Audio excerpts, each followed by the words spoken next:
Hello students, welcome to class 6 science session. We are doing which chapter? Chapter 4. Chapter 4 of sorting material into groups. So, in this topic today we are going to take the subtopic of soluble and insoluble things. So as you know, we are moving in the chapter and we are discussing all the properties of the material. कि how do they differentiate based on the appearance, based on the hardness. Today we are discussing about how do we differentiate things between soluble and insoluble. तो let us move in the chapter. So जो हमने देखा वो ये कि already we have done about difference of material based on appearance, based on hardness we have done.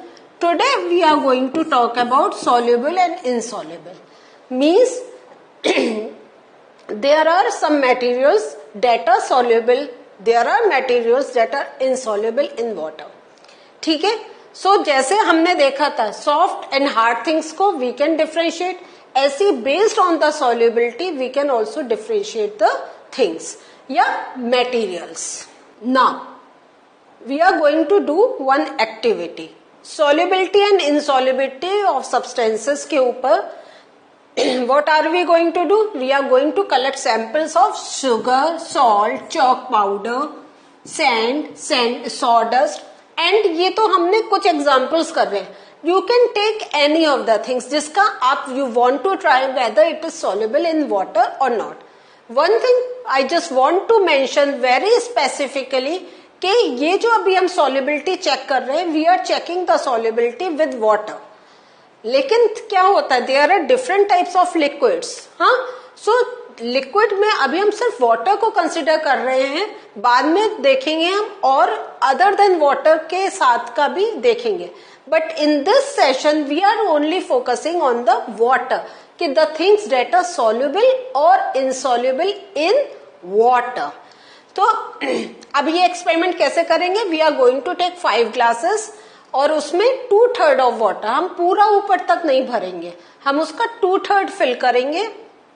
And then क्या करेंगे? We are going to put these samples. Means एक glass में we are going to put sugar, जो second glass लिया उसमें salt, the third glass में chalk powder. इस type से we are going to put things.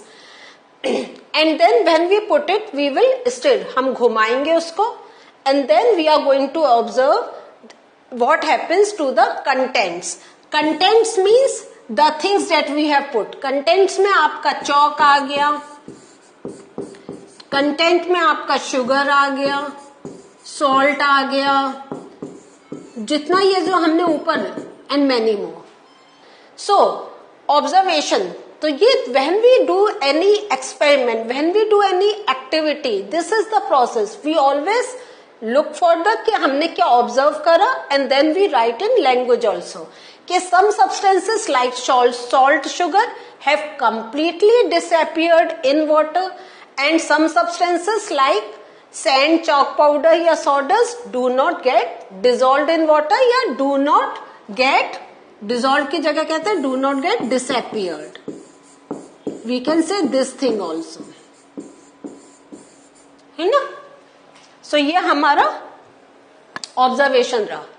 तो based on this जो हम कह रहे हैं appear and disappear, based on that we can use 2 other terms, soluble and insoluble. Substances that completely disappears in water are called soluble in water. तो जो चीज means sugar is soluble in water, salt is soluble in water, and substances that do not disappear in water are called insoluble in water. Means sand is insoluble in water, chalk is insoluble in water. तो जो अभी हमने disappear का and not disappear जो term करा था उसकी जगह वी कैन से सॉल्युबल और इनसॉल्युबल. क्लियर हो गए? तो नाउ आप डिसअपियर अपियर की बात ही करेंगे, you will say soluble and insoluble. Now role of water in body. तो जो अभी हमने बात करी थी कि we are talking about only water as the medium for solubility, अभी we have not tried for any other liquid. तो वाटर है that plays a very important role in the functioning of our body. हमारे body के लिए भी water बहुत essential है। Why? Do you know the reason? कि बिकॉज ये जो जो खाना खाते हैं it get dissolve in the body with the help of water. तो it can dissolve a large number of substances that we take in the form of food. तो that helps to dissolve the what we are eating. क्या होता, खाना खाने के बाद हमें प्यास लगती है या नहीं है? या कभी अगर इनडाइजेशन होता है, आप कहते हो मुझे भरा भरा लग रहा है, घर पे क्या सबसे पहले होता है, पानी पियो। Why people say that you should drink lot of water? Because it helps in the digestion of the food. Now, ये तो हमने water का तो पढ़ लिया, लेकिन we have learned about solubility of solids. Do liquids also dissolve in water? अभी तक जो हमने लिया था, चॉक लिया था, शुगर ली थी, एंड मैनी मोर थिंग्स ली थी, वो सब क्या है? These are all solids. तो we were talking about solids plus water, and then we were talking about whether they are soluble और इनसॉल्युबल। बट नाउ अब हम क्या कह रहे हैं? लिक्विड, कोई अदर लिक्विड प्लस वाटर। क्या ये भी आपस में सॉल्युबल इनसॉल्युबल वाली थ्योरी चलती है? तो this thing we are going to take in the next session.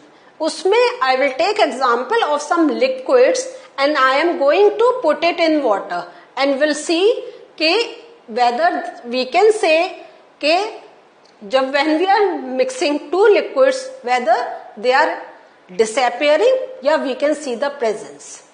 So again अभी जो हमने देखा है सॉलिड प्लस वाटर देखा है। In the next session we are going to look for liquid with water, means solubility of any other liquid with water. So what did we learn today? Today we learned about soluble and insoluble things. Soluble things we have seen like salt, sugar that are soluble in water, and then we have seen some examples which are not soluble in water like chalk, sand. So this concept we have taken. In the next session आपको मालूम है क्या सीखने वाले हैं? How, what is the result when any other liquid is mixed with the water. So बच्चों अभी के लिए यहाँ पे it is time to end the session. In the next session with this concept of liquid and water we are going to meet again. तब तक take care. Bye.